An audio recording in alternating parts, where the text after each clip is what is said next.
Over 460 million people around the world have disabling hearing loss. Star Key Hearing Foundation provides hearing aids and hearing-related healthcare to millions of patients in over 100 countries. But they need your support to continue helping those in need. Give the gift of hearing by donating to the Listen In campaign. Go to listenincampaign.org to donate today. That's listenincampaign.org. Today's episode of the Serial Dynasty is sponsored in part by Audible. Audible is offering for Serial Dynasty listeners to download a free audiobook. To receive your free audiobook, simply go to audibletrial.com/serialdynasty. The show is also sponsored in part by viewers like you. All of your donations are appreciated and help to cover the cost of creating this podcast.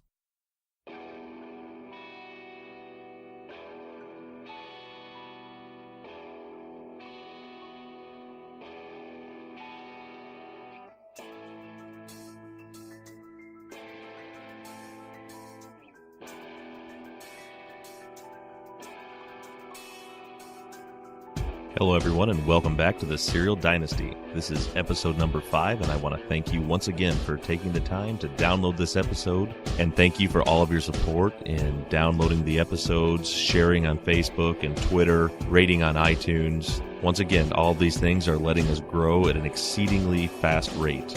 Our audience has over doubled since our last episode and we're growing exponentially by the day, so thank you listeners for all of your support.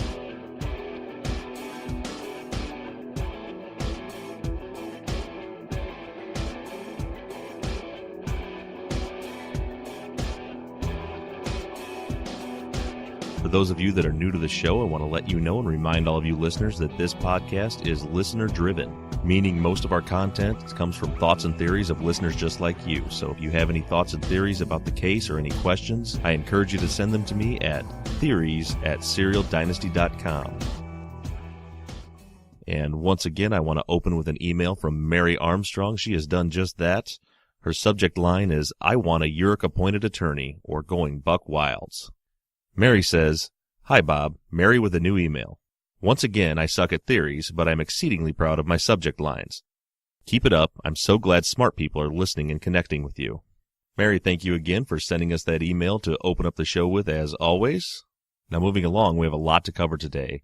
As this audience has grown as fast as it has, the number of emails has grown exponentially as well. At last count, when I sat down to record this, since the last episode dropped, I had 352 emails to go through. And I have no idea how many tweets have been sent to the show. I try to respond to as many of them as I can, know at least that I do read them all. And as far as the emails go, the show started with the first episode, me having 7 or 8 emails to sort through, and the second show having 30 or 40 I had to sort through and filter through. The last one I had a little over 100 to go through.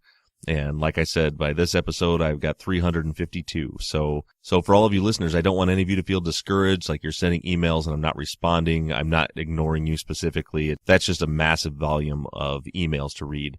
And I do want you to know that I do read every single one of them. Every one of those emails that comes in on my phone, I take a minute and I read through it. A lot of them share kind of the same subject. So one of the tasks that I have is to try to sort through those and come up with a few to read on each episode that are maybe adding new content or a new theory or something, a different spin on things to think about. And I just want you to know that just because I may not read your email doesn't mean it wasn't interesting. It's just I only have so much time to fill. With today's episode, I won't be able to read as many as I normally do because the Undisclosed Podcast, Colin Miller, was gracious enough to interview with me. I interviewed Colin yesterday, and the interview is nearly an hour long, so that is going to take up a good portion of our show today. And Colin discussed in the interview a lot of the questions and theories that were posed by emailers. So remember back to what you sent in and kind of listen for those. I tried to kind of guide Colin's questions along the lines of the emails that you sent in. Now, before you listen to the interview with Colin, I do want to forewarn you. The beginning of the interview has some pretty poor audio quality. I mentioned a couple episodes ago that I really do need to upgrade my system out here to be able to do better phone interviews. We made an attempt to start the interview on Skype, so you'll notice for about the first 20 minutes it's clear and you can hear what's being said. And most of you might not even notice. For me, I'm a bit of a perfectionist when it comes to the sound quality. And I wasn't real happy with the quality. You'll hear a few times when Colin's speaking where there'll be some stutters and stammers. That's not Colin. It was what I found out later was that there were internet problems in my town that day, and that's why the internet kept cutting in and out. At about the 22-minute mark of the interview, the internet shut completely off and disconnected us. So about that mark, you'll hear things switch over and the sound quality will get much, much better, at least coming from my side, because we ended up calling back on the phone and finishing the interview on the phone. However, then for about the first 6.5 to 7 minutes after we switched to the phone, there was a bad connection on, sounded like Colin's end of the phone, and it's pretty hard to hear him. His voice is pretty distorted. I spent several hours last night working on trying to clean that up as best I could. I did the best I could with it. But I just want to warn you going into that you're going to have about 7 minutes where it's really hard to hear Colin. I just encourage you to push through, try to hear what he's saying. I thought about just cutting it out, but he had so many great things to say in that time. I think it's worth the struggle and the fight to listen to what Colin has to say. And just know there's a light at the end of the tunnel. About 7 minutes after we get onto the phone, the connection clears up, and for the last 40 minutes of the interview, it's crystal clear. You can hear us both very well. So again, I apologize for that. It was kind of out of my control. And I do want to take a moment before we begin the interview to thank Colin, not only for being willing to come on the show and interview with me, but also going through all of those technical difficulties.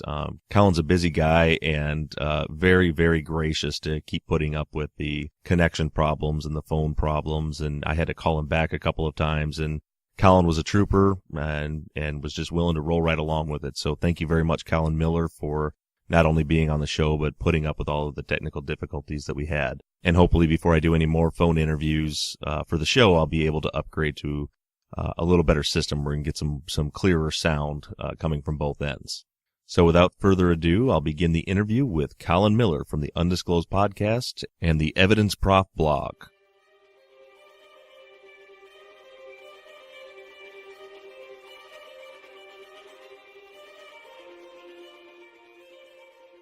Okay, we are here today with the Undisclosed Podcast's Colin Miller. Thanks, Colin, for being on the show today. We appreciate it.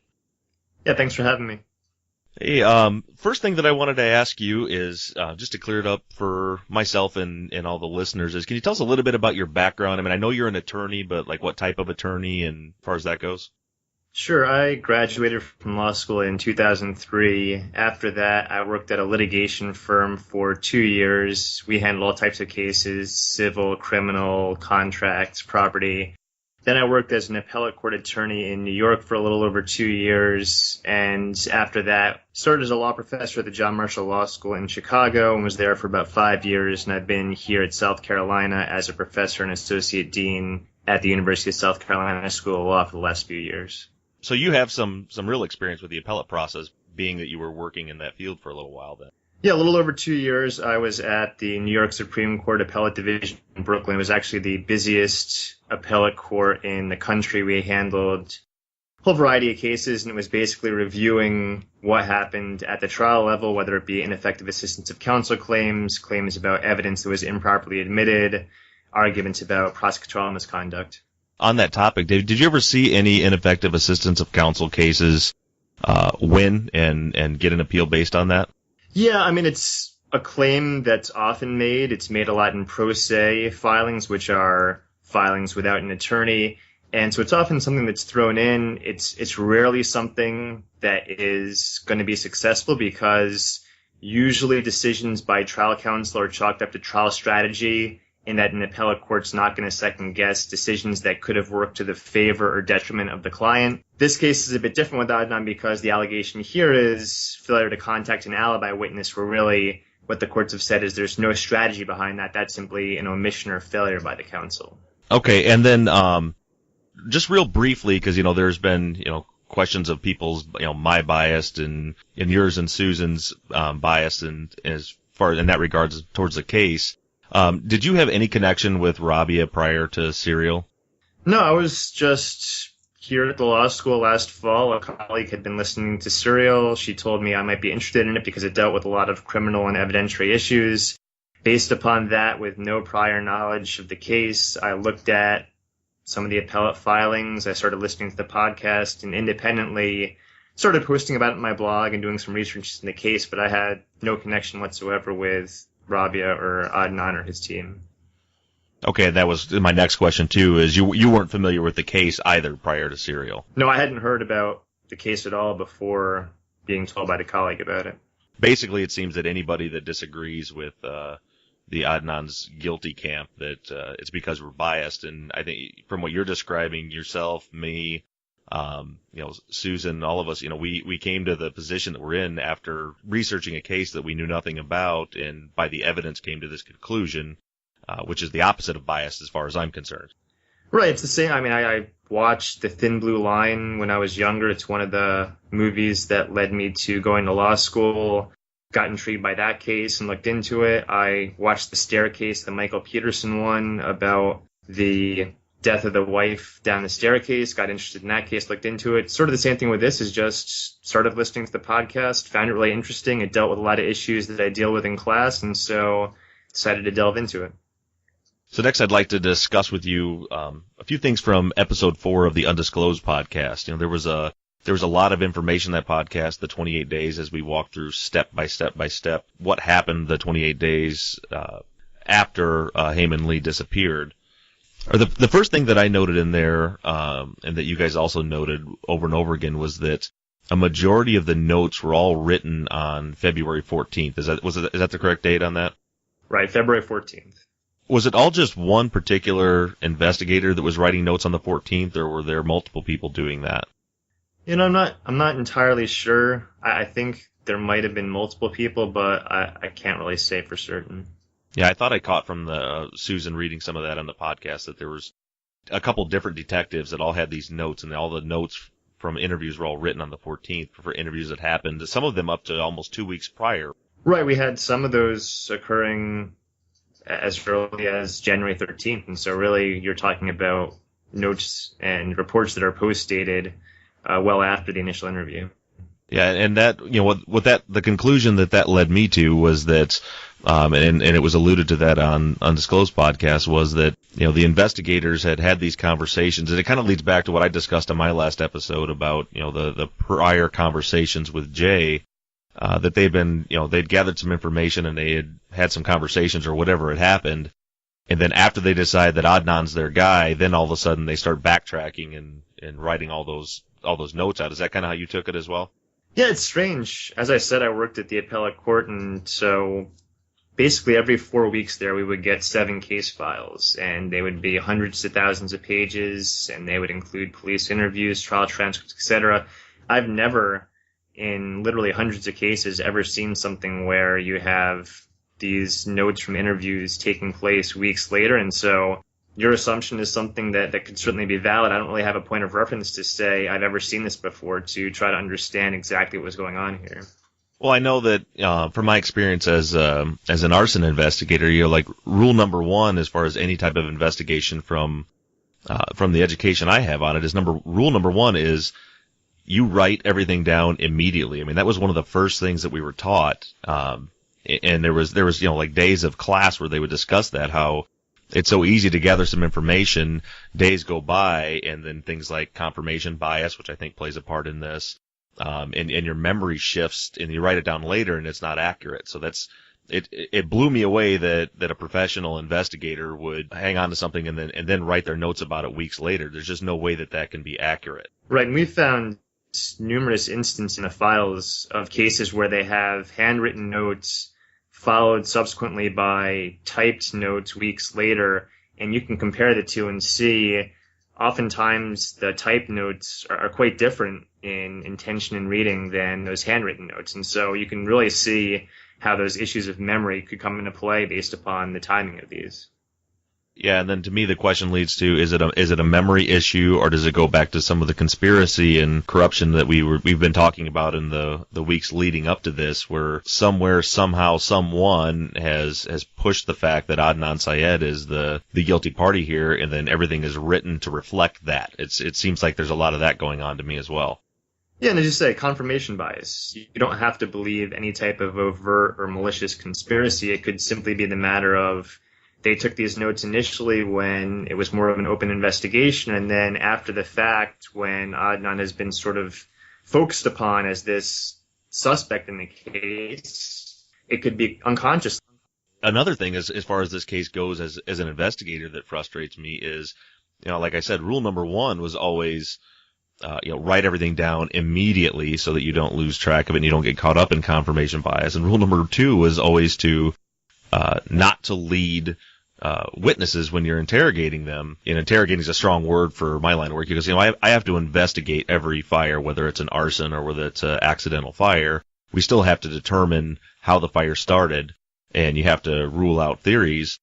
And it frustrates me to no end to listen to how they're leading all of these witnesses in all the recordings, especially from episode 3, when you're listening to how they're leading them. Right. For an example, we just had a fire 2 weeks ago, a barn fire, and do my initial investigation, and I figure out, about where I think the fire started. And then you go talk to the homeowners, and the question is, what did you do today? Were you in the barn at all, and explain to me what you did? And their answers kind of help me confirm or deny whether I thought the fire started where the conclusion I had come to by my initial investigation, as opposed to if you had asked them the same question, were you working over? I mean, you can convince somebody to tell you the fire started anywhere. If I could go into them and tell them, were you working in the northwest corner of the barn? Were you working on this outlet over there? And all of a sudden they remember, oh yeah, I had something plugged in over there, when in fact the fire started on the east side. That's why we don't do that. I don't know, I keep coming back to it, but that's the part that just amazes me, because I know these investigators have the training to know not to do what they were doing in this case. Right, and it's the same reason why at trial on direct examination you can't ask leading questions. And a leading question is defined as one where the interrogator supplies the answer and the witness merely needs to respond with a yes or no. So it'd be like asking someone at trial, did the defendant tell you he strangled the victim? Well, at trial, you're supplying the answer. They simply have to say yes. Well, it's the same thing with a detective when they're interrogating the witness, which is to say you want to ask open-ended questions to make sure the witness is supplying you with their information, as opposed to you're basically feeding the witness the answer that you want. Exactly. Moving on in episode 4, when you guys were going over the police interrogation of Jen, and she was talking about her time at the bar, I had a couple of questions about that, and I feel like my mind's kind of going in a different direction than the undisclosed teams is going as far as Jay and Jen's involvement. And so in episode 4, when you were playing the clips about when she was being interviewed by the police, and she was speaking about this time she spent at this bar, and she had saw that Hayes was missing a news article or a news report about that. Kind of what I wanted to kind of try and clear up with you, I have you on the line, is I can't wrap my brain around the idea. Susan had mentioned, it was mentioned on the Undisclosed podcast, that it's possible, or at least plausible maybe, that Jen and Jay literally had nothing to do with this, and it was completely led by their testimony was completely led by the police. And do you kind of feel that same way? Is the whole team kind of working from that angle, or as far as even being a possibility? I don't think there's any type of really groupthink among the team. We all sort of have our own takes. Mine is I'm completely open to any possibility right now. I think it's possible that Jay was involved without Jen at all. I think it's possible Jay and Jen were both involved. I think it's possible that neither of them were involved. Obviously, we've uncovered the information about Jay talking to the state much earlier than the state has since claimed. But yeah, I'm completely open. I would not be surprised under any of the scenarios I mentioned before. Okay, and that makes it, because I'm kind of in the same boat. My issue with the theory of they had no involvement at all and this was entirely orchestrated by the police, is the thing that I keep getting hung up on is that Jen had a lawyer. I could see them kind of pushing Jay through this scenario and pushing him through this testimony, but the fact that when Jen came and she had a lawyer, it's hard for me to wrap my brain around, or to make sense of the fact that a lawyer would advise her or allow her to incriminate herself and go down this road and create this whole story if she had nothing to do with it. Yeah, I mean, it's interesting. At the same time, you have to wonder, well, if Jen was involved in the way that she said she was involved, what happened in terms of her criminal experience? is assisting an accessory in that murder in disposing of his clothes and items used in that murder. And so you sort of wonder, what exactly happened here if in fact she's meeting with the state's attorney and has this attorney, what exactly happened with her case? I don't know. It makes sense that Jen had a lawyer because, at least according to some of her statements, she is helping an accomplice to the murder dispose of the clothes that he used in helping to bury the body. And so the question becomes, if she in fact did have that involvement, what happened regarding prospective charges against her? And so, I don't know. It's tough to say. We know she had the attorney and met with the police. Was that because she had involvement? Why was she never charged? So it's, again, one of those open-ended questions where we don't know some key information that could really tell us what her involvement was or wasn't. All right. Next, Colin, while I have you on the phone, I have an email from a listener. On the show, I read emails from listeners and try to respond to them. And I got one email that somebody sent me, and it's actually, I've probably gotten close to 1,000 emails in the last several weeks. And it's the only one that I've gotten that believes that Adnan is guilty, and he cites a Reddit post, and I thought it'd be a good one to go over with you because it is a point-by-point, the top 10 reasons why he thinks Adnan is guilty, and I thought maybe we could go through them point by point if you've got time to do that. Sure. All right, the email is from a gentleman named Pete Berg. He says, "Hi, Bob. Great job on the podcast so far. I believe that after considering all the evidence, Adnan is most likely guilty. But I do enjoy listening to Undisclosed and the Serial Dynasty and pondering alternate theories. I'm curious what your thoughts are about this post from Reddit. I didn't write it myself. I'd be interested to hear your thoughts, counterpoints to all 10 of these points." And then he gives me a link to this Reddit post. So the Reddit post says, top 10 reasons Adnan Syed is guilty of murder beyond a reasonable doubt in this world, but innocent in the intergalactic multiverse. And then, he says below are my top 10 points, and I'll start with point number 1. Point number 1 says statistical probability. He says multiple studies have shown that in America, the odds that Hae Min Lee or any other female murder victim are murdered by a random stranger is less than 10%. Over 90% of women murdered by men are murdered by someone they know. Of those, 60% are murdered by their intimate partner or ex-partner.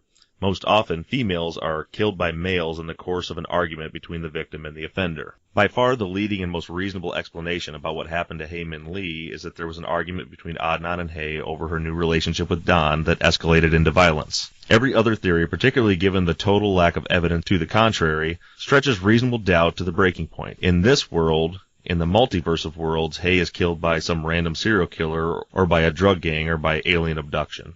My first thought when I read that was, I wonder what Danita Lambert's parents think about that. Right, Jada Lambert, who we discussed on the prior episode, right? Yeah, is her name? I had it written down as Danita, and I don't know why. Was that middle name or something? Possibly. Yeah, but her name was Jada Lambert, who was the Woodlawn student who was killed in 1998, and eventually Roy Davis was prosecuted for that murder. Right, and it was a similar situation, right? It was 1 year earlier, Woodlawn student just disappeared, and then they found her body later. Right, and she had been strangled, just like Hae Min Lee. Right, so that was my first thought with that was, all probability and statistics aside, we know for a fact that there was a serial killer that murdered a female student from Woodlawn High that was a stranger just a year before, right in that same area. Right, and also for looking at statistical probability, if you look at strangulation cases, actually as described in the email, that the vast majority of strangulation cases, they're sort of heat of passion, spur of the moment type things. And so if you believe that, then you fundamentally disagree with the state's case at trial, which was that this was something planned out well in advance, where there was this whole scheme of letting Jay borrow the car and the phone. So again, if you're going by statistical probability, then the scenario presented by the state is not at all like what the statistic would tell you. Exactly, and I agree 100% with that. As far as the statistics go, I tried to do a quick little bit of research to try to fact check what he had said. So I went to the Bureau of Justice Statistics.gov, which is the U.S. Department of Justice, and I looked up from 1993 to 2007. It says that in 93, 40% of women were killed by an intimate partner, and 45% in 2007, which doesn't go with the 90% statistic that our emailer had sent. Yeah, I mean, statistics are funny things too, because if you look at Adnan's current claim of ineffective assistance of counsel, his attorney was disbarred in the face of a record number of complaints, most of them contemporaneous to Adnan's case, and statistically 0.08% of attorneys are disbarred. And so if you're looking at this case and saying, well, why are all these loose ends here? Was there ineffective assistance in the context of Asia McClain? Well, if we're relying solely on statistics, it seems clear Adnan's attorney is exactly the type of attorney you would expect to render ineffective assistance.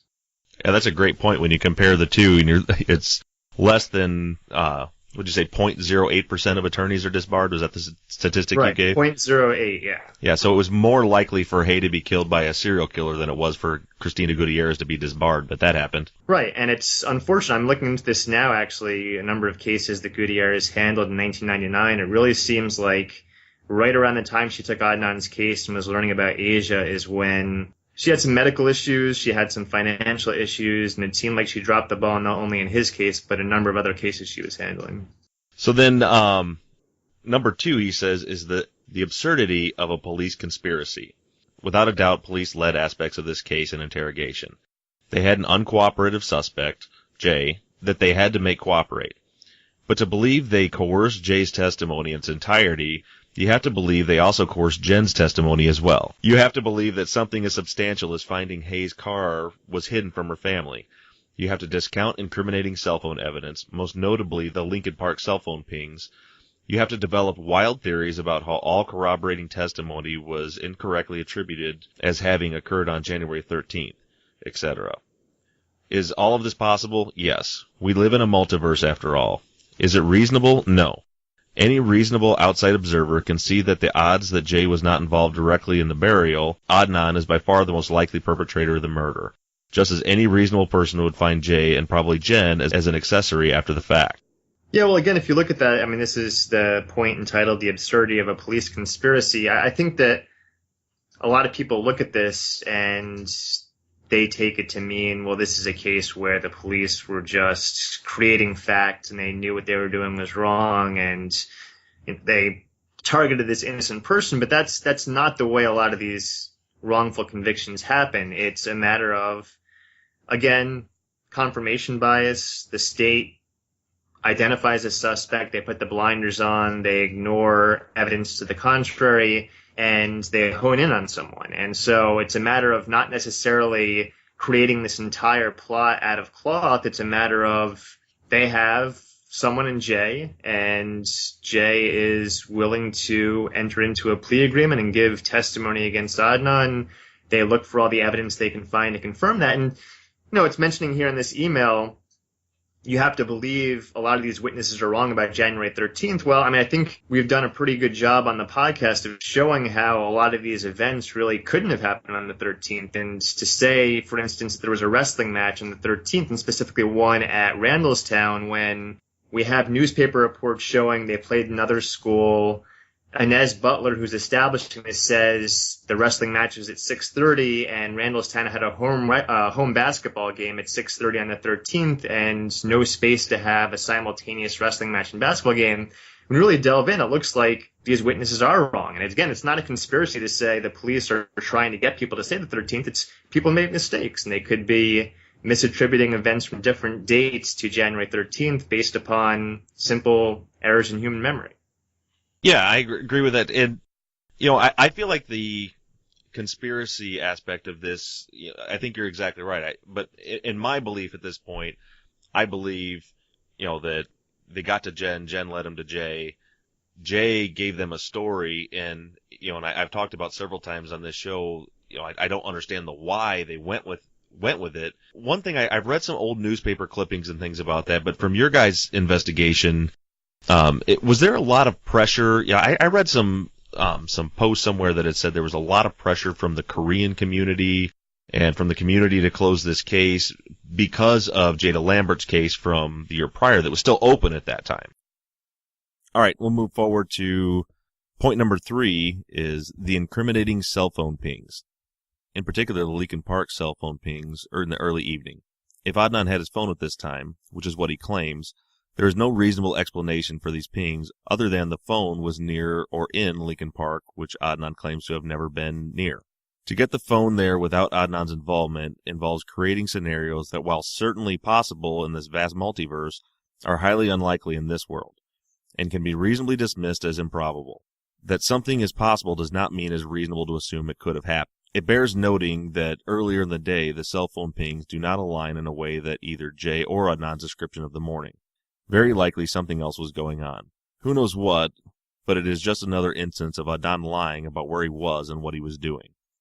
Yeah, the interesting thing about this is actually the Lincoln Park things are some of the strongest evidences confirmation bias in the way that it's being played in the case. I think we talked about this with Susan a bit, and we're going to have actually a medical examiner on our next full episode. There's no way that Haley was buried in Lincoln Park in the 7 o'clock hour, the 8 o'clock hour, even the 9 o'clock hour.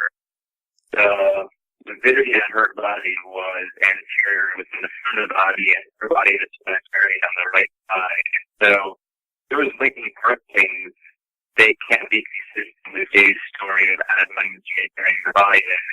So this is really evidence that the entire narrative the state gave to the jury is incorrect, and it's also questioning really the reliability of any part of this case by the prosecution. So far from proving Adnan's guilt, those Lincoln Park things and the way the state used them actually sort of appears in the case.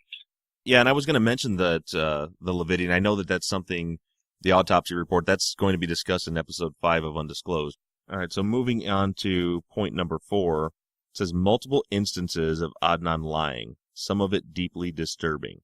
It says any one instance doesn't say a lot, but taken together, they paint the picture of someone who is manipulative and lacks credibility. Lying about Hay wanting to get back together with him is perhaps the most chilling. This was a lie Adnan told the school nurse on the day the news broke that Hay's body had been found. He claimed to have spoken to Hay the night before she disappeared and told the nurse that Hay, quote, had wanted to get back together with him, that she still loved him, but that he didn't want to get back into the relationship in that manner, that they would always be friends. And he quotes as his source the trial testimony of the nurse with a link. What do you know about that?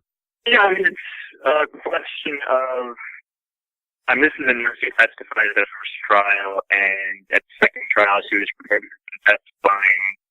You know, it's a question of recollection. I mean, the person sending the email is obviously framing this about not lying, but you can look at any number of witnesses in this case, either for the state or the defense, and you can look at Jay, Jen, you can look at Debbie, you can look at virtually anyone in this case, and they've given inconsistent statements. And it's difficult to say, other than a person like Jay admitting to lying, that someone's necessarily lying. It could be that, obviously we have hearsay in the sense that someone repeating someone else's statement after the fact. I think it's possible. I mean, he certainly could have made this statement. It could be a lie. It could be that he's confused. There could be a breakdown in communication. So that's sort of where I have difficulty in the sense of trying to interpret what Adnan is doing with various statements and saying, well, these are lies, and that proves he's guilty, when, again, if you look at virtually any witness in this case, they've given inconsistent statements, and, you know, that's memory. That people, you know, maybe that's what Adnan wanted to hear, or what he recalled hearing, or maybe it's a lie.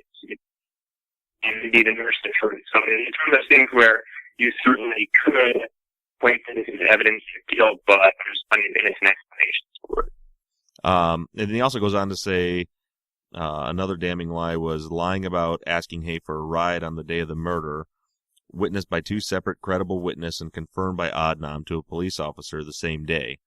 Lying about his car being unavailable when asking for the ride. Lying about how he wasn't bothered by their breakup. Lying about where he was and it not matching up with the cell tower evidence.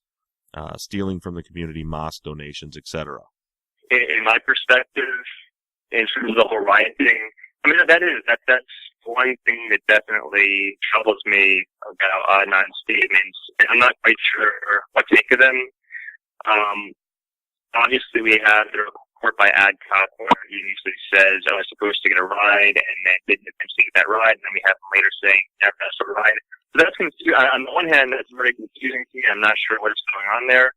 On the other hand, we sort of have these various statements by Becky and what Krista has told us, Aisha said, where they both are consistent that Adnan did ask Kay for a ride, and then she turned him down at the end of the day because something came up. And so I'm not sure why Adnan's statements don't match up with that, but my best theory is, and I've said this since Serial stopped airing that last episode, my best theory is that he did ask her for a ride, and at the end of the day, she told him something came up and couldn't give him a ride.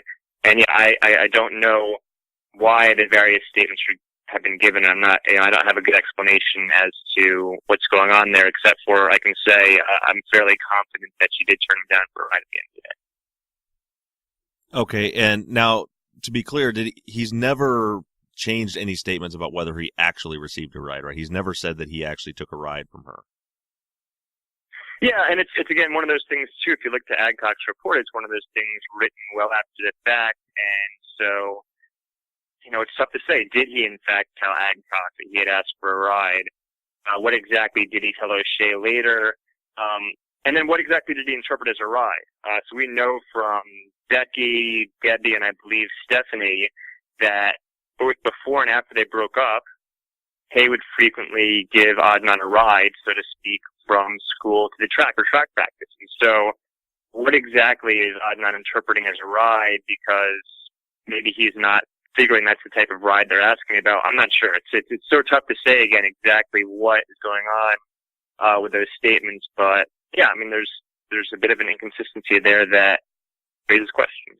I always wondered, too, as far as him getting a ride, was track practice held somewhere other than at the campus? No, it was at the track on the campus. It was a bit of a walk, and what various witnesses said was that Adnan just really didn't like to walk that much. And so frequently after school, he would get a ride from Hay, and she would take him over to the track. And so that was sort of the nature of that. But yeah, it wasn't a separate location. It was just a bit of a distance from the actual physical school itself. Okay. So to me, what I'm kind of parsing through that is, he never said he got a ride from her. He never changed on that. And nobody, from all the credible witnesses that, through your, the Undisclosed team's research, any of the witnesses that seemed like they actually had the correct day, none of them said that he got a ride from Hay. As a matter of fact, no one said that he actually got the ride from Hay, right? There were no witnesses to that, were there? Right, yeah. No, the exact same witnesses who say he asked her for a ride are the same people who are saying that she turned him down for a ride at the end of school because she had something else to do and something had come up. So, basically you have to take the good with the bad or vice versa, in the sense that if they have the wrong day, then you throw everything out. And if they have the right day, it's likely he asked her for a ride, and at the end of school, for whatever reason, she turned him down. Yeah. So for me, because I've had a couple people message me about that through Twitter, and I've said, yeah, I've seen that there's conflicting reports about whether or not he said that he asked her for a ride. But to me, it was one of those things that it's just a piece of evidence that's not relevant. He didn't get a ride from her. They asked him if he did get a ride from her, several weeks later. It's possible he didn't remember. It's, who knows? But the bottom line is we know that he didn't get in that car with her. Yeah, well, I wish we did know, right? I'll say from my perspective, I'm one of those people who I think Adnan is innocent. I wouldn't be doing what I'm doing on this case if I thought he were guilty, but I'm not 100% convinced. I don't know. It's possible. There's basically one of two scenarios the way I see it, which is I'm firmly convinced he asked her for a ride that day. Scenario one is, as the witnesses said, something came up, she turned him down, said she had something else to do, and thereafter wanted to do that something else, and somehow, tragically, that led to her death. The other scenario is she turned him down, and thereafter, before she left school, he was later able to convince Hay to give him a ride, and, possibly, as we discussed before, there was an argument, and, he snapped, and, it's possible that he is guilty of the crime. So, Yeah, I'm definitely not someone who's 100% convinced of innocence. I think it's most likely that she had something else to do and turned him down. He didn't get the ride. But no, I'm open to all possibilities. And then moving on to number 5, he says, Hayes' letter and diary, which point to Adnan not accepting the breakup well and at times feeling menaced by his behavior. Yeah, I don't agree with that at all. What I can say is I worked at Legal Aid for a summer. Half of the cases I handled were I was representing people who were charged with domestic violence crimes. I can say that last year I gave testimony to a subcommittee here in South Carolina to strengthen domestic violence laws. I've been involved with a lot of these cases, and if you look at the totality of the statements by the witnesses, the diary, the letters, etc., it does not paint a picture of someone you would expect to commit domestic violence. Certainly there are stray comments here or there, which if you taken in isolation, you could paint them a certain way, but if you look overall at what the witnesses are saying about this relationship, how Adnan acted around Hay, etc., it shows that this was a caring and loving person who you would not expect at all to engage in this type of behavior. It's kind of like Susan had said when she was on the interviewing with me a few weeks ago that you can take any little piece of information and spin it a certain way, but I agree with you that the totality of all the other statements were that he was fine with it. He was moved on. He was with a new girlfriend or talking to another girl. That doesn't make sense to me either. Yeah, and even beyond that, when you have people like Becky and Debbie, and they're just Becky did the whole thing on Adnan's character. Even Debbie, who maybe makes a bit of a comment about Adnan being a bit possessive, when she's asked about whether he was ever aggressive towards her, she basically says he was the opposite, nothing but caring. Yeah, and I know, the diary for obvious reasons we're not going to make that public because you don't want to have that being shown to everyone, all the thoughts of this victim of this horrible crime. But even after they've broken up, even after she is moving on with Don, there's references there in December of '99 about how caring and sensitive Adnan is, and it's not at all. Again, from working with people charged with these crimes, from doing research on this, characterization here is not at all consistent with the person you would expect to be engaged in domestic violence. And then moving on to number 6, it says Adnan's attitude towards Jay is not one of someone wrongfully accused. Adnan continues to display what can only be described as bizarre lack of emotion towards Jay. If Adnan is innocent, Jay is lying through his teeth. How could any innocent person not be enraged by this situation? In the best possible scenario, Jay was coerced into his testimony, but here we are 15 years later, and Jay continues to lie. Adnan's response that he does not want to do the same thing to Jay as has been done to him clearly doesn't make sense. Jay is not innocent in the situation. If Adnan is innocent, Jay is lying. Adnan must know this. How could such a moral person as himself not insist on finding out the truth regarding Jay? Note further that if there was not a police conspiracy, then Jay was clearly involved somehow in his beloved Hay's murder. So not only does Jay kill his beloved Hay, he puts Adnan away for life, and Adnan doesn't want to accuse him of anything. Give me a break. Yeah, in this sense, Adnan, I think, is acting completely correctly. I'm sure he's consulted with his attorney. It's the same advice I would give if I were his attorney on a post-conviction review. He can't go around throwing allegations out there about anyone else being guilty of this crime or making these types of statements, because that could come back to haunt him, legally speaking. And so what I see on the podcast, not only in regard to Jay, but a lot of things here is sort of visible restraint by Adnan, and it's completely understandable, I think, given the current status of his legal proceeding. Okay, yeah, and my thoughts were that none of us can predict how we would react in a certain situation until we've lived through it, and then exactly what you said. Who knows? He may be punching the walls when nobody's around, but he really can't do that. He can't go lashing out at Jay right now. It's just not a good idea legally. Yeah, and I don't know what he says privately too. That might be very different than what he says publicly. But again, he can't go out there throwing allegations as part of the podcast, and that's, I think, a lot of why he showed the restraint he showed on the show. Serial, not only with regards to Jay, but his trial attorney, etc., is that he needs to have restraint given the nature of his legal proceedings. So I think that, again, you can't really say how he's acting privately based upon what he said publicly. Right. And then number 7 says Adnan claiming no memory of the day. This after police call inquiring if he knew her whereabouts, as she did not pick up her nephew, which Adnan himself has argued was so important to Hay that he wouldn't even think of asking for a ride. Anyone who genuinely cared about Hay would have been deeply alarmed, just as all her close friends and family were, and he never attempts to contact her from this point on. Yeah, I think this is a myth that might have been reinforced by Serial, that Adnan claims he has no memory of the day. I mean, we've sort of gone through and shown documents, specifically the Asia McLean note goes and it takes the clerk through his whole day from arriving at school to what he did during the school day to 2:15. It has the encounter with Asia and her boyfriend at the library. It has track practice at 3:30. In other notes, Adnan remembers talking to his track coach about leading prayers for Ramadan the next night. And so that's track practice. He recalls being picked up by Jay, hanging out with Jay, eventually going to the mosque and talking with Bilal about, again, leading the prayers the next night.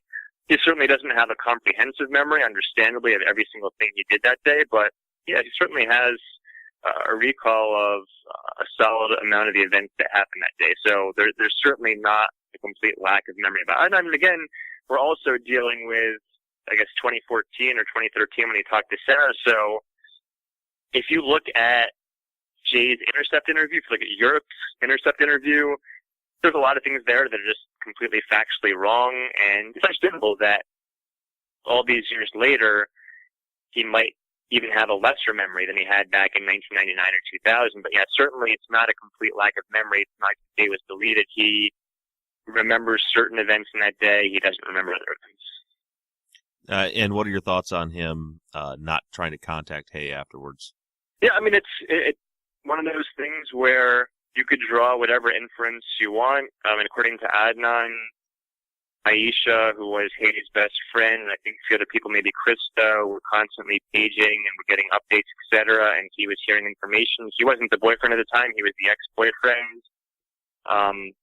You could say on the one hand that he wasn't doing it because he's guilty. You could say on the other hand, he wasn't doing it because he was no longer dating Hay, and he was getting updates from other students, including her closest friends, who were constantly getting updates about the situation. Yeah, and I also think, too, that you can't put that inference on Adnan without putting the same on to Don. And it just kind of blows my mind some people are willing to give Don, the current boyfriend who was supposed to go out with her that night, a pass, but then Adnan, the ex-boyfriend, he's guilty because he didn't call her. It's just odd how people make that, based on who they think is guilty, which one looks worse in that situation. Yeah, I mean, it's there's so many things in this case where you can look at any piece, and that's, looking at all these 10, there are things where, yeah, you can look at it and say, I think this points towards his guilt. You could look at it and say, I think it's fairly neutral. And as I've said, say with the Lincoln Park things, there's certain things where you can look at it and say, well, this shows either he's innocent or that the state's case is not grounded in reality.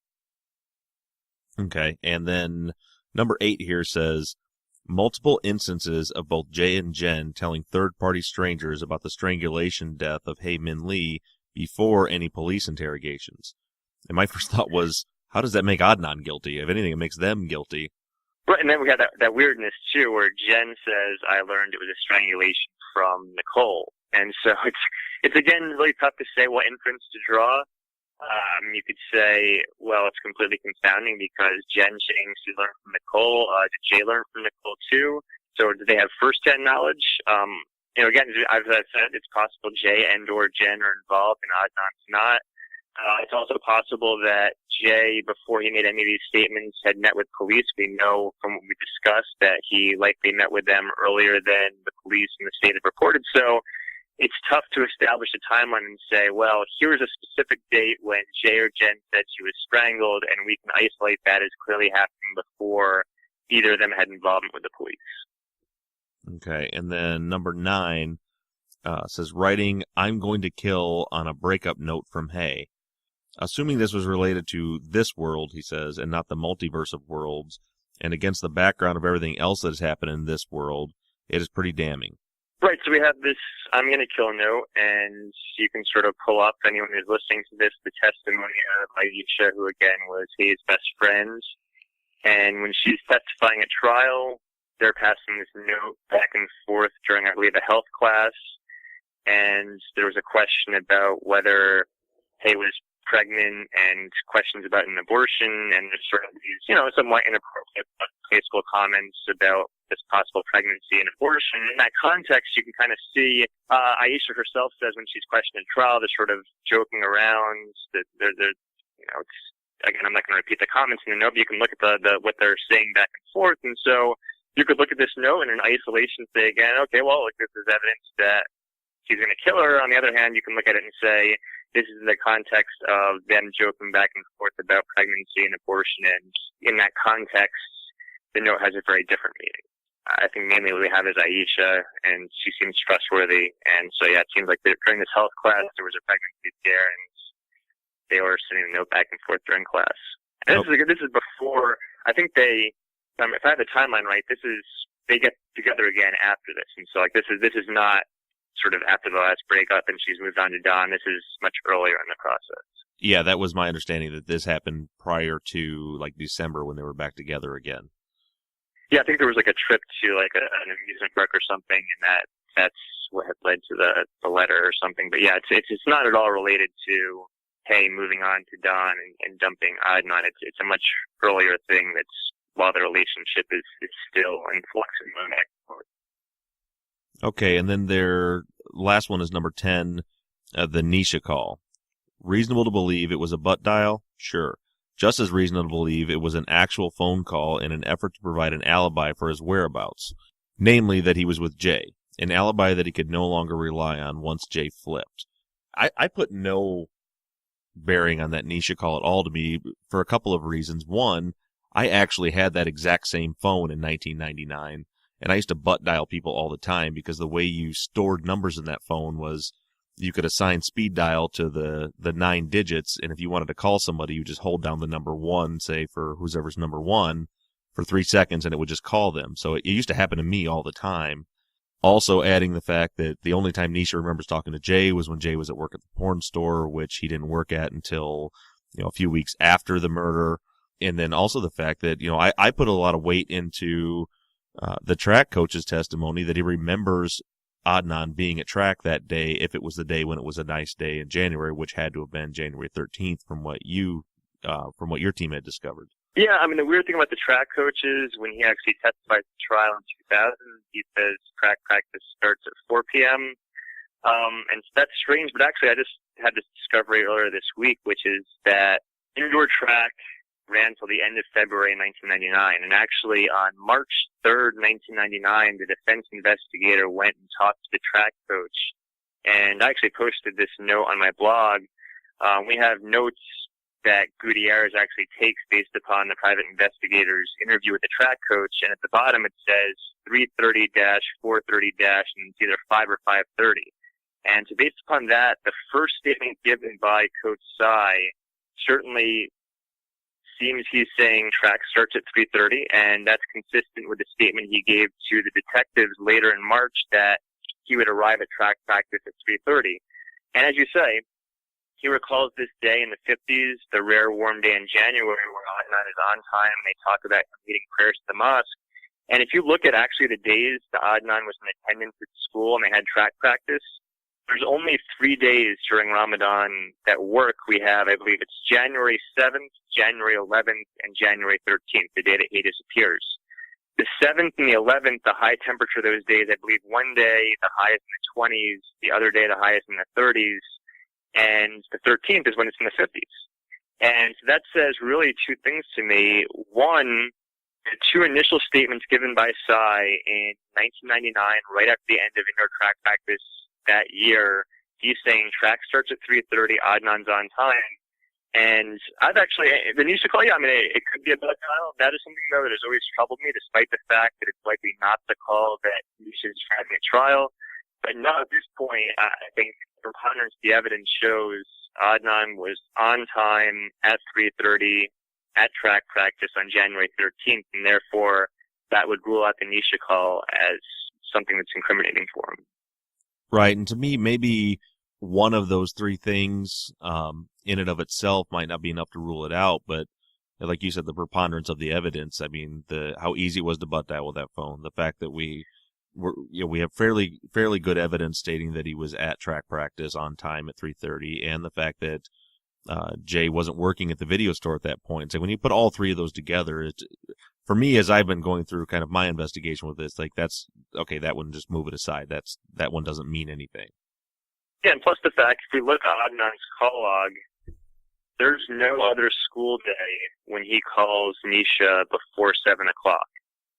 And so we have weekend calls, we have night calls, but literally we have this one outlier, this one aberration that at 3:32 on a school day, there's a call from himself on Nisha, but there are several other calls he made her, and again, none of them occur during the afternoon on a school day.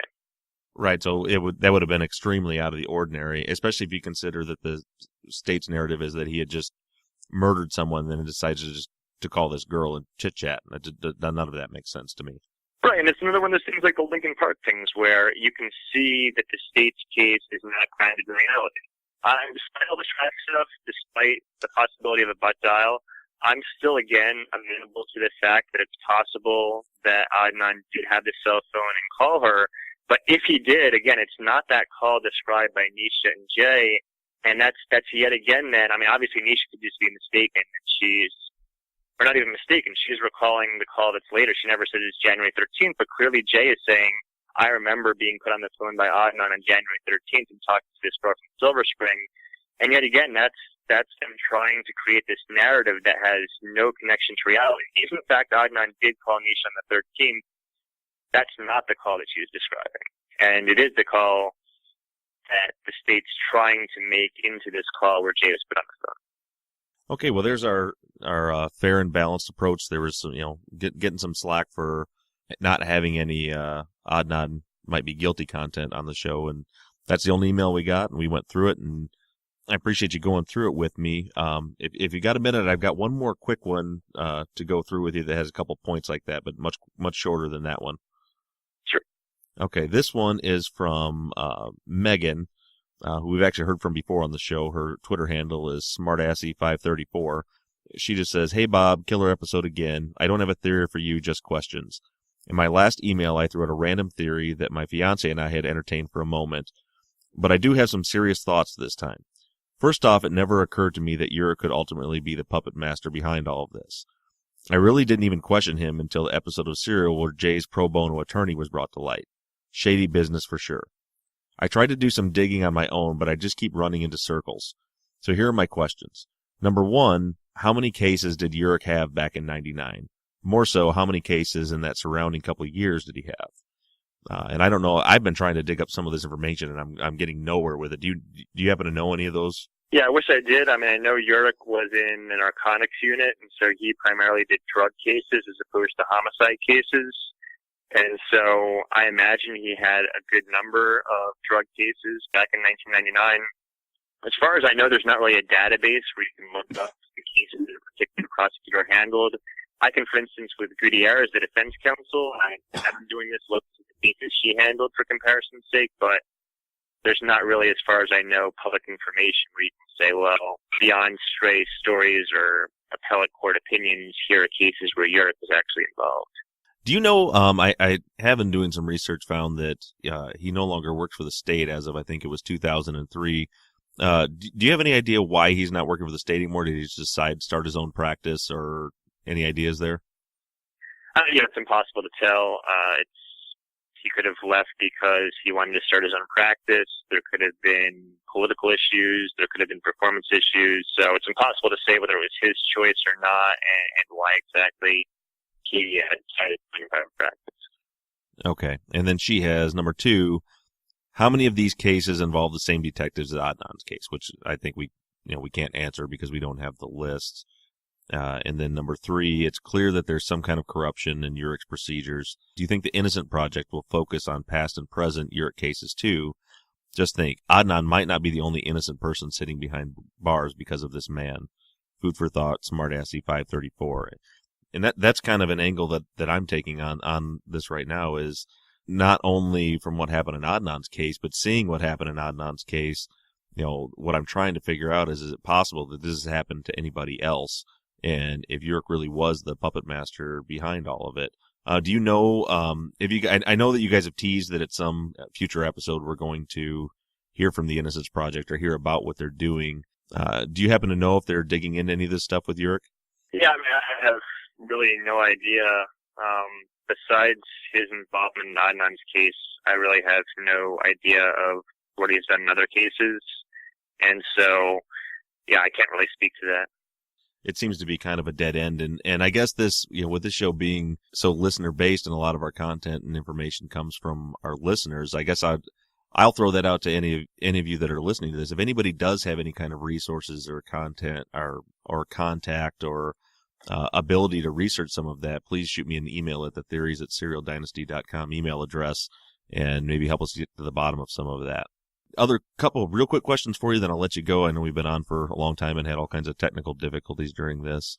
One quick question I had was, I caught somewhere in Serial, then from a few tweets and things like that going on, was Don's dad a police officer or in law enforcement? No, he was not.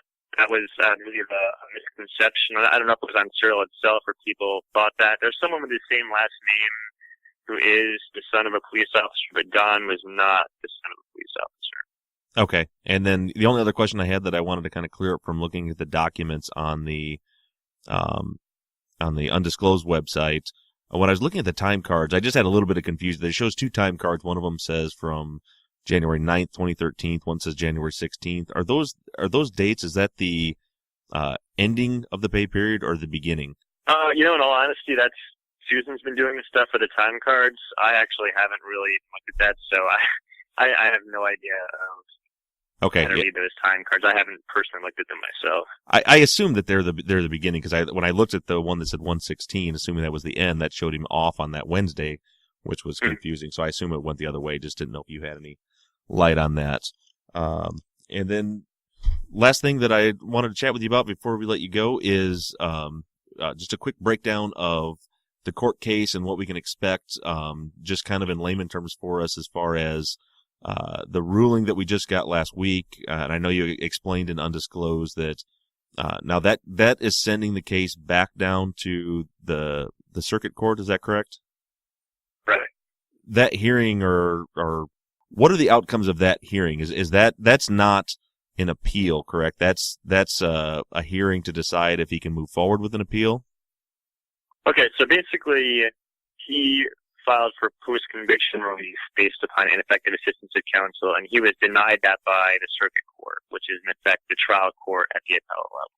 He then appealed to the Court of Special Appeals of Maryland, and what the Court of Special Appeals of Maryland has now said is, we can't decide his appeal without giving him the chance to possibly present the testimony of Asia McClain and other evidence. So they sent the case back down to the circuit court so that he can move to reopen his post-conviction proceeding, have Asia testify and possibly present other evidence. So at this point, the circuit court could either deny the motion to reopen, which means we're just back at this Court of Special Appeals with nothing new happening, or more likely, they'll grant his petition to reopen.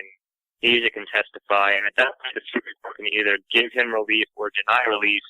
In either case, the losing party is going to have that appeal to the Court of Special Appeals. And so basically, the circuit court can hear Asia McClain and say, oh, she's credible, and it was ineffective assistance for Gutierrez not to contact her, and he deserves a new trial. Or they could say her testimony doesn't make a difference, or she's not credible, which means he doesn't get a new trial, but again, he has that appeal already existing in the Court of Special Appeals. Okay, so now when that goes back down, this next step, Asia will be able to testify. Is that kind of like almost like a do-over from the initial appeal that he had, where he tried it there, they denied, he appealed, and then the judge sent it back? Am I understanding that right, or is this something different? Well, basically what it is he had his post-conviction review proceeding a few years ago, and Asia didn't testify, and Yurik testified. She called me and said she only wrote her affidavit under pressure from the family. So basically, at this point, the Court of Special Appeals has remanded it back to the Circuit Court based upon her allegations in her new affidavit about her standing by her prior affidavit and seeing him in the library on January 13th. And so at this point, the Circuit Court has to decide, is it in the interest of justice to now have Asia testify? Because she didn't testify before, and it's possible her lack of testimony affected the outcome of the case. And so if she is allowed to testify, the question is, does that then change the prior outcome? Okay, now, so best case scenario, how long could this process take, or how long is it likely to take? I mean, I know you said that whatever that decision is, either party is going to appeal it, and if, say, best case scenario, at the end of the day, Adnan ends up out of prison, could that be 6 months from now, 6 years from now? It's likely to be more a matter of years than months, because even if the state loses, this would be appealed probably all the way up to the Court of Appeals of Maryland. And recently, some things seem to have been expedited, but you can sort of look at the history of this case and similar cases. It seems like we're probably at least a few months out from Asia possibly being allowed to testify, probably another few months before the Circuit Court gives its new opinion. Then we would have to have all the briefing and everything for the appeal back to the Court of Special Appeals. Then again, several months before they decide. Then again, we have an appeal to the Court of Appeals. And so it's sort of the process.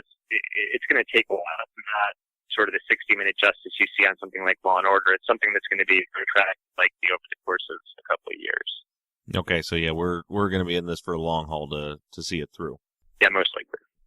All right. Well, thank you, Colin. I really appreciate you calling in. I know I've between the Skype call and the phone call, I've had you on the phone for over an hour, and I appreciate you putting up with all of our technical difficulties and calling in. And hopefully, as things move along, maybe we can chat with you again sometime.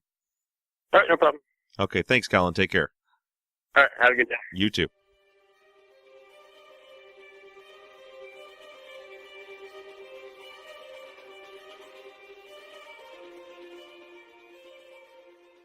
All right, I hope Colin's interview gave a lot of you some answers to some of the questions that you've been emailing. I received a lot of emails with questions about a lot of the things that he spoke about. So hopefully that answers some of your questions. And again, I want to thank Colin Miller for taking the time to interview with me. I know that he's given me a lot to think about, and hopefully he's given you guys a lot to think about as well. Now I want to close the show with reading a few emails. And the first couple were in response to last week's episode 4, the Are You Scared? You Should Be episode.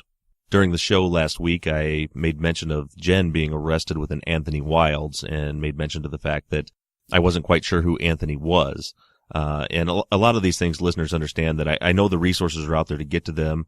I'm just swamped and buried. Like I said, in 4 days' time since the episode dropped, I've had 352 emails to go through, thousands of tweets, also still my full-time job and family. So I've got like this list and stack of stuff trying to get to. But one of the things that is so great about this podcast being listener-driven is that, I can kind of throw those assignments out to the thousands of you, and hopefully some of you can track down those answers and cite your sources for me. So when I did ask about Anthony Wilds, I want to thank Jen Gacy, who took the time to look that up through classmates.com and a few other sources she sent to me. And she was able to confirm that Anthony is Jay's brother. He was named after their father, who was named Anthony and goes by Tony. So thank you, Jen, for answering that question. That saved me a little time from having to chase that down. Now, my next email comes from a James Foucher. Hopefully I'm pronouncing that correctly. He is an attorney out of Greensboro, North Carolina. In response to my last episode, James writes, Bob, great podcast. I am listening to your 4th episode right now, and I need to comment on something. In response to your listener's questions about Asia changing her mind, you said she did not change her mind. Rather, Kevin Urich lied about their phone call. Why do you assume it is Urich who is lying about this phone call rather than Asia? It is Asia who chose to contact the prosecutor rather than Justin Brown after she was contacted. This tells me that she has some doubt as to whether she saw Adnan Syed at the library on January 13, 1999. She did not want to testify at the hearing and let a murderer go free. I imagine that Urich did tell her that the evidence was strong and that Adnan was guilty. I don't think there's anything wrong with this. He did get a conviction after all. I am much more inclined to believe that the Asia-Urich phone call is somewhere in between the two stories they are telling. James Faucher, Greensboro, North Carolina. James and I emailed back and forth a little bit, and this was my response to him. My assumption is based on this. What does Asia have to gain by lying? I don't think she questions her memory. I believe, like you said, Uric told her that the evidence was strong and she should probably stay out of it. I'm sure she trusted him. After all, he's a prosecutor. Now ask yourself, what does Uric have to gain by lying? Or more importantly, what does he have to lose? Asia's testimony would have destroyed his timeline. A new trial would surely reveal evidence that would destroy this case that he built. For what it's worth, that's where I'm coming from. Thank you for the email. Now, what I'm getting at by that, I think the last thing in the world that Kevin Uric wants is a new trial.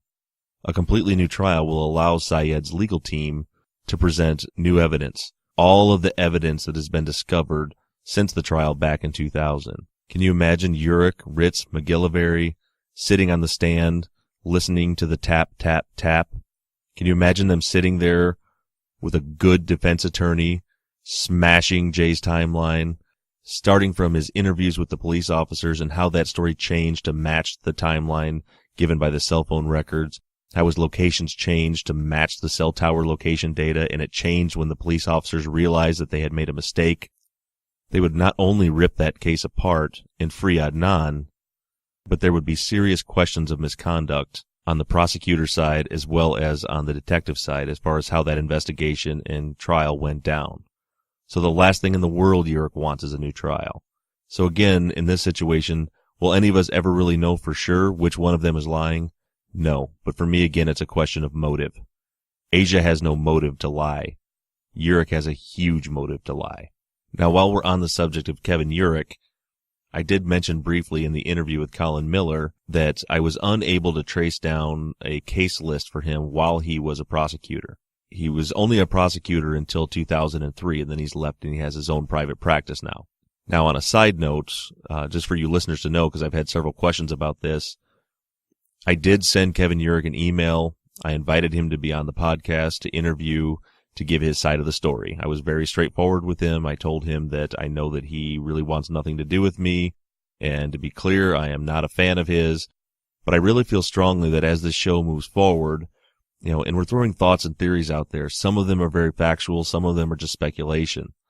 But these are real people we're dealing with. So what I'm trying to do is anytime that we're throwing negative ideas out about a human being, at least give them the opportunity to speak their mind. Now, I do not think that Kevin Uric is going to come on the show. I would love it if he did. I have not received a response back from him. But I do just want all of you listeners to know that I have made an effort to contact him, to give him an opportunity to defend himself on the show if he chooses to do so. Now, in regards to Kevin Uric, I mentioned briefly during the interview with Colin that I've been trying really hard. I really want to chase down that angle and check under every stone in regards to Uric. And what I've been attempting to do with absolutely no luck, and Colin mentioned that he's been trying to do it too, is to get a list of cases that Kevin Uric has worked on while he was a prosecutor in Baltimore. Now, he was only a prosecutor there until 2003, and he's left and went to his own practice. I don't know that there are any online resources to track down that information, but if any of you possibly live in the Baltimore area or involved in the legal system or the county or the state in the Baltimore area, if you have access to those types of records or have a method for us to search that out, please send me an email to theories@serialdynasty.com so we can chase down that angle. I want to cross-reference cases that Kevin Uric prosecuted where Anna Benaroya was also involved. So if anybody has an ability to do any of that, I would really appreciate it. And I think the best tool that we have for that is tens of thousands of listeners that we have out there that all have their own backgrounds and own walks of life. Hopefully some of you out there have the ability to trace down that information. And then thirdly, I want to try and cross-reference that with cases where Ritz and or McGillivray were the detectives in the case. So if we can kind of start to narrow that down and see if there are any other times where those paths crossed, then I want to start investigating those particular cases and see if there's any other situation similar to Adnan Syed's case out there on that. Now, moving forward, I have had lots of emails asking about Stephanie. I keep getting lots of, why is nobody talking about Stephanie? What's going on with Stephanie? And I can't read them all in the air. I apologize for that. There's just too many of them. But I did want to just briefly respond to that. Number one, I haven't had time to really dig into Stephanie yet. And number two, personally, from what I know so far, I don't think there's much of a link there as far as with the case. I mean, from what I understand, after the court case, her and Jay are not together anymore. She doesn't talk about it. I believe it was Stephanie, one of her friends on Serial, was saying how she just really won't speak about it, and who knows what that means. But the other reason for not investigating Stephanie on this show is the fact that when we're investigating a case that happened over 15 years ago, we don't have a lot to go on. We're left with whatever notes or documentation we have from the investigators back in 1999. So in a nutshell, if the detectives didn't investigate Stephanie, or the detectives didn't document an investigation of Stephanie, then we really have nothing to research other than possibly just speaking to Stephanie and asking her about what went on, which I personally won't do. I believe at this point, unless I see evidence to lead me otherwise, I believe she was innocent in this, and I don't want to go digging skeletons out of an innocent person's closet that has shown no interest in being involved in this. If we find some evidence along the way that show that maybe there's a reason to, that's one thing, but at this point, I don't see any reason to do that, nor do I have the resources to do it, and I just don't think there's any documentation out there to even look at. Now I want to throw a quick kind of shout out to someone who goes by Bronze Condor. Bronze Condor has been very active on the Serial Dynasty Twitter feed. He sent me a couple of emails, and he's working on a theory that parallels Urich's actions and Christina Gutierrez's actions. And Bronze, I just want to let you know that I'm seeing what you have coming through. I'm printing them off. I'm putting them in a pile. But quite honestly, I just haven't had the time. And what you're talking about is a very in-depth study, and I just haven't had the time to commit yet at this point to read through all of that to come to any decent conclusion. So I just did want to let you know that I'm getting your correspondences, and it's something that it's on my stack of stuff to get to, but I just haven't gotten to it yet. But what impresses me is the amount of outside the box thinking that you're doing on this. And so I do appreciate all the contact, and hopefully at some point we'll be able to address it on the show. Okay, so the last email I want to read is from a listener named Jess. Jess says, "Hey Bob, I wrote you a quick note a little earlier, but then I started looking at documents." Then she gives a link to the Undisclosed Podcast documents site that has the chronology PDFs that show the cell phone records and the chronology used with Jay's testimony or during the investigation. She says, "And I had a breakthrough. I wasn't ready to write Jay out of the story, but I am now. If we take Jay and Adnan's word that Jay had the cell phone while Adnan was at school and practice, there was no time for him to murder anyone. There is hardly more than a 15-minute gap in calls. When would Jay have had the opportunity to find and murder Hay? Now, I've never murdered anyone before, but it seems he would have needed to put the phone down for more than 15 minutes to kill her and at least move the body somewhere. There is one gap of 30 minutes at 4:27 to 4:58, but I think this is more of a coincidence than a time when Jay was murdering Hay. Jay was so busy playing with Adnan's phone, he didn't have time to kill anyone. This brings me back to Don. I think he paged Hay and asked her to come meet him. I think he is the something that came up and prevented Hay from giving Adnan a ride. I think the time card was fabricated, and even his break was made up, so he looked busy during the supposed time of Hay's death at 2:30. And where was he that night? If Hay was supposed to meet up with him after her work shift, shouldn't he have been near a phone or just at home waiting for her? Why was he unavailable when detectives first tried to get a hold of him? But they do speak with him at 1:30 a.m. What kind of time is that? Even the wording of the report is strange. Quote, "It should be noted that I spoke to Don on 1/14/99 at 01:30. Seems entirely plausible that he murdered Hay somewhere, left her there for 8 to 12 hours, went back out later to bury her, and was home by 1:30 a.m. But no stranger a theory than any other. Thank you for reading." Thank you, Jess, for that email. You are the email of the day. This is the one I'm going to try and really walk through here for a few moments before we close the show out. First thing I did to respond to this is I did print out the cell phone chronology from the Undisclosed website. Now, the first place that I went to was the time that I believe, based on my theory, of when Heyman Lee was murdered, which I believe would have to be between 2:45 and 3:15, or at least that's when she was abducted. And I believe she had to be murdered shortly thereafter. And I'll explain that here in just a moment why I believe that. So looking through the phone records, there was an incoming call at 12:43 p.m. that lasted 24 seconds. Then 1 hour and 53 minutes lapsed. At 2:36 p.m., there was an incoming call that was 5 seconds. Now, this is what the prosecution says is the come get me call from Best Buy. Now, one thing I noticed right away from this, and I know we're way past the point of thinking that that was the come get me call at 2:36. But I found it really interesting that this is a 5-second phone call. 5 seconds. In 5 seconds, according to the prosecution, Adnan supposedly calls Jay. Jay answers the phone, and he says, what did Jay say? That bitch is dead. Come get me. I'm at Best Buy. Now, I highly doubt that a conversation, even that was probably right at 5 seconds. But that 5 seconds counts the second he picks the phone up. So, hello, there's a second and a half. Hey, there's another second. You see what I mean? There's no way that conversation would have happened in 5 seconds.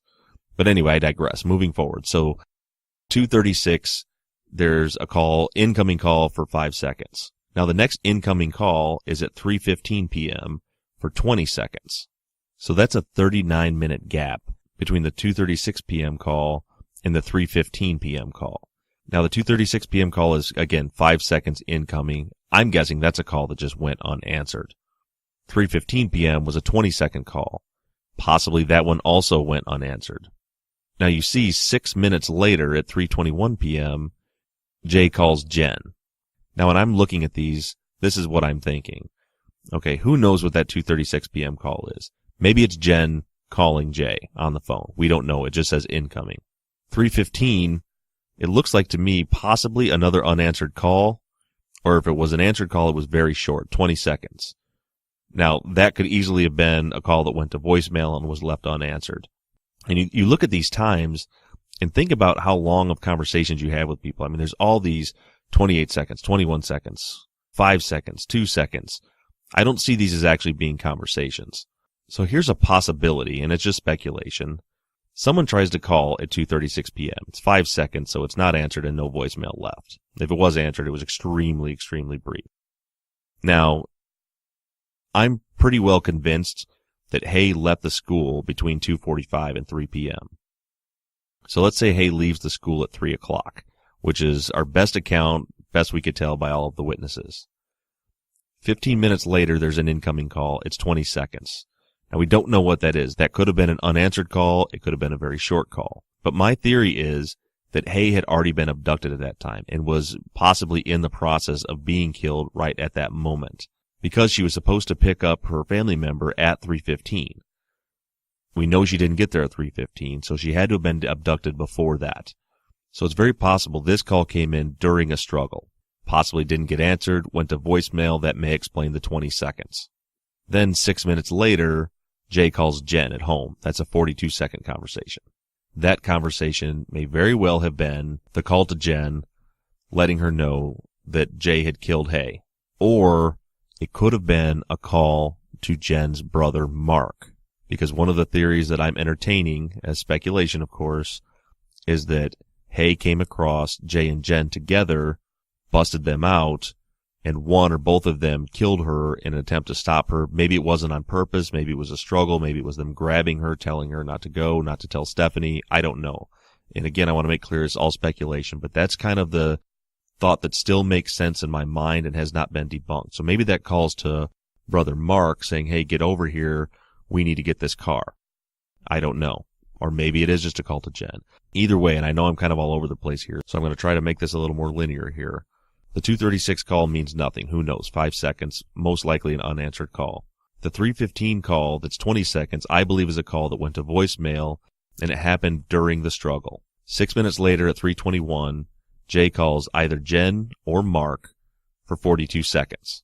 Now then 11 minutes after that is the Nisha call, which is 2 minutes and 22 seconds.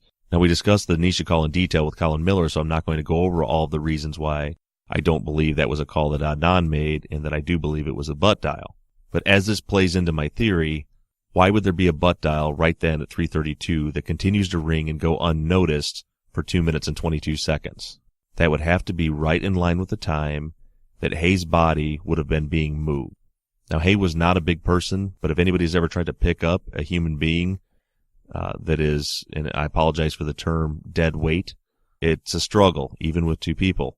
Now, if that phone is in, say, Jay's pocket, and they're in the process of moving a body, that would explain, one, how an uncomfortable bend, move would have caused the butt dial to happen. Like I mentioned in the interview, those Nokia phones, if you just barely held down one of the buttons for 3 seconds, it would call someone. But why would it go unnoticed, ringing and ringing and ringing for 2 minutes and 22 seconds?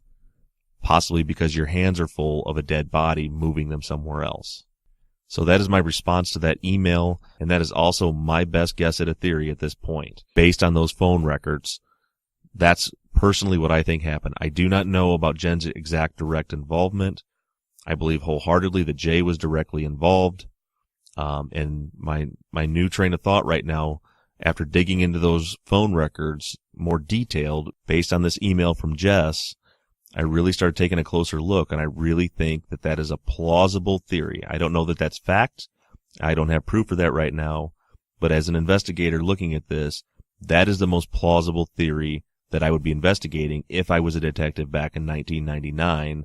That's where I would be trying to track evidence. That's the theory I'd be trying to disprove. And from what I've found from all the evidence that's available, I have not seen anything that would disprove that theory at this point. And briefly getting back to why I believe that Hay was killed between 3 and 3:15, or at least abducted during that time. Number one, of course, is the pickup of her family member at 3:15 that she missed. She was at school until about 3, from the best we can figure from witness statements, and also the information that will be spoken about in depth in episode 5 of the Undisclosed podcast, the lividity in the body. And it was kind of hard to hear Colin when I was talking about it. But essentially, in short, the autopsy report shows that Hae-Min Lee was laying completely flat, face down, for a period of 8 to 12 hours after her death because of the lividity on the front anterior side of her body. She was buried on her right side. Now, we have a window of time where we kind of know when things happen. We know that the body wasn't buried at 7 o'clock because if she was murdered at 3, by 7 o'clock, 4 hours, lividity would have not set in yet. It takes 6 to 8 hours. 6 is a minimum, usually about 8 hours for lividity to start to set in. So there's no way she was buried at 7 o'clock at night. So let's say my theory's right. She was murdered between 3 and 3:15. There was a struggle. There was a butt dial that happened during the struggle of moving her body. Her body was left laying somewhere flat, not in the back of a Nissan Sentra, somewhere flat. Now, that doesn't mean that she could not have never been in the Nissan. Understand that. She could have been put into the Nissan, driven somewhere else, taken out, and laid out. I mean, and we have no idea where that would be. But we know that probably within an hour or two, she was out of that Nissan and she was laying flat somewhere. And she laid that way for a minimum of 8 hours. So take that 8 hours from 3 o'clock up until midnight, and then she's taken out and buried. That story makes much more sense. We also know that the storm didn't come in, the major ice storm didn't come in until about 3 o'clock in the morning. So this timeline completely works. If she was killed between 3 and 3:15, she was laid flat somewhere for 8 or 9 hours or 10 hours. Then after dark, whoever killed her took her back out to Leakin Park, hauled her body out, and buried her. It couldn't be much past that for a couple of reasons because of the fact that A, the ice storm rolled in a couple hours after that, and B, at about 24 hours, rigor mortis is going to set in, and you can't bend or move the body at that point. So as we move on from here, what's happening is we're getting more and more information. We're involving tens of thousands of people in this investigation through this podcast. This is a medium where we can get different perspectives from thousands of people in so many ways. And it's not necessarily generating new theories. For me, what it's doing is it's honing in my theories. It's taking a very broad theory and it's narrowing it down. That email from Jess was a perfect example of that. Her email caused me to look deeper at those cell phone records and really think them through, and it's honed in my theory and made it just a little bit closer to concrete from where it was before. We need to keep digging, people. We need resources. We need all of you. Keep those wheels turning. Keep those thoughts coming. Keep sending them in. All of you have different skill sets and research. Let's all put our heads together and let's figure out who killed Hae-Min Lee.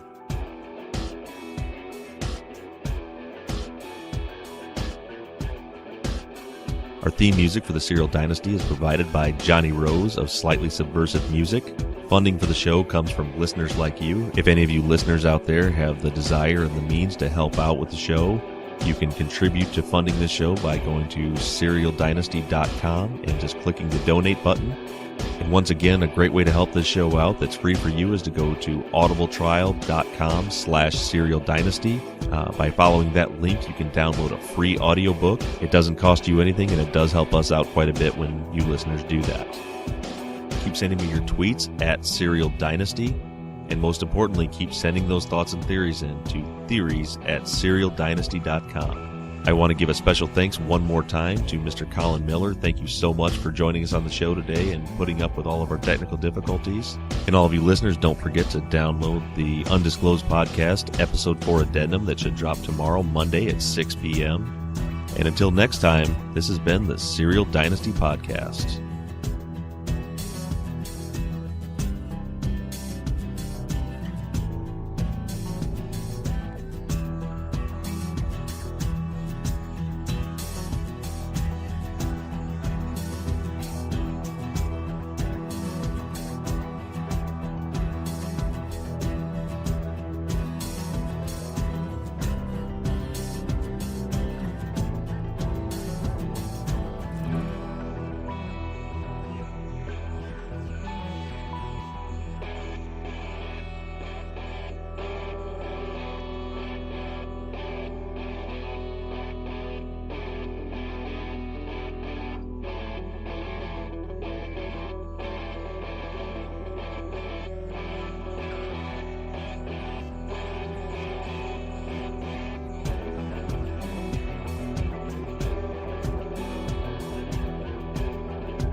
Interested in starting your own podcast?